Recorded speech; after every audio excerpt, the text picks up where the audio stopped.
మన పాప జమీందార్ దగ్గర ఏదో ఉంది అనుకుంటున్నా. ఆడు ఎప్పుడు ఆరిపోయాడు. పెగ్గేసి పడుకోబెట్టారా చూడగలపు. ఇంటికి 2 రోజులైంది.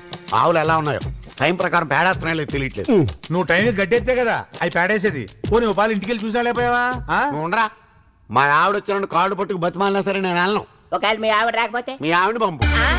చాచా మా ఊర్లో కుదరదని మీ ఊరు వస్తే వీడొక రంకు మగుల్లో తగులుకున్నాడు. మధ్యలో మా మ్యాటర్ ఎందుకే? నీ మ్యాటర్ కాదా? నా పరువంతా చేపల చెరువులో ఎరువులా కలిసి. నీకేమైంది? బానే ఉన్నావు కదా. ఎవరు? నేనా? ఎవరి మొగుళ్ళు వాళ్ళు కొట్టుకున్నారు, బానే ఉంది. మా ఆవిడది ఊరు కాదనుకుంటే అందరు పిల్లలు కలిసి నన్ను నొక్కి చేసుకునేశారు. ఈ ఊర్లో మహిళా సంఘాలకి ఇంత పవర్ ఉంటుందని నాకు ఇప్పుడే తెలిసింది. వీడియో అన్న గౌరవం కూడా లేకుండా నన్ను గుడ్ను బాధినట్టు బాధేశావు. ఊరుకోవా. ఇదిగో బాగరాజు, చిత్రాంగ డాన్స్ పార్టీ అన్నావు, బీర్లు అన్నావు, బిర్యానీలు అన్నావు, మల్లెపూలు కొనుక్కుని చేతికి కట్టుకుని వాసన చూసుకునే లోపల వచ్చి వాయించేసారు. ఈ మాటలు చెప్పుకోవడానికి సిగ్గుగా లేదు? మీ పెళ్ళాలు కొడితే తిరిగి కొట్టలేకపోయారు, కనీసం ఆ సుదర్శన్ గారిని అయినా కొట్టారా? ముందు ఆడి సంగతి ఆలోచించండి. ఏం చేయాలన్నా ఆడికి ఊళ్ళో ఆడవాళ్ళ సపోర్ట్ వచ్చేసింది. అసలు ఆ చేసేదేదో ఆడు ఊళ్ళో కేబుల్ టీవీ పెట్టి నా టూరింగ్ డాన్స్ దెబ్బ కొట్టాడే, అప్పుడే దెబ్బ కొట్టేస్తుంది. ఇకపై ఏ కదంబ కార్యక్రమం పెట్టుకున్నాం అనుకున్నా ఆ సుదర్శన్ గారి కెమెరా తలుచుకుంటే భయం చేస్తున్నారా బాబు.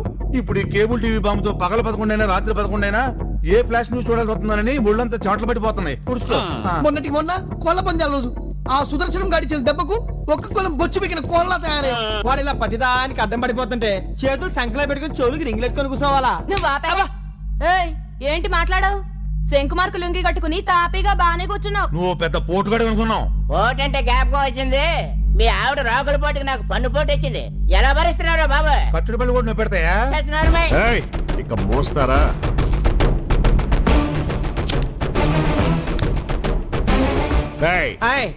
కాల్లో తుమ్మములు ఇరిగితే ఏం చేస్తావరా? నాకేసి కట్టుకుంటావండి. తూలగుంటా అంటుకుంటే పేడంటే రుద్దుకుంటావండి. పేడంటే జ్ఞాపకం వచ్చింది, మా ఆవులు పేడేసినాయో లేదో.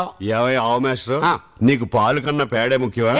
మీ జాబులు ఆపి ముందు విషయం చెప్పా. అక్కడికే వస్తున్నాను. ఒరే, పిల్ల ఏం చేస్తారా? పిల్ల ఏం చేస్తుంది? మడత మాత్రం ఎత్తే తొంగ. నేను మాట్లాడేది ఆ పిల్ల గురించి కాదు, పిల్లి గురించి. పిల్లల్ని పెట్టి ఇల్లు మారద్దండి. అంతేకాదు, ఏంటండి మెల్లగా అడుగేసుకుంటూ వెళ్ళి తన పని తను పూర్తి చేసుకుంటుంది. మనం కూడా అదే చేయబోతున్నాం. ఈసారి మనం కొట్టే దెబ్బకి ఆ సుదర్శనం గాడి వెన్నుముక విరిగిపోవాలి. సచ్చినాడా మీద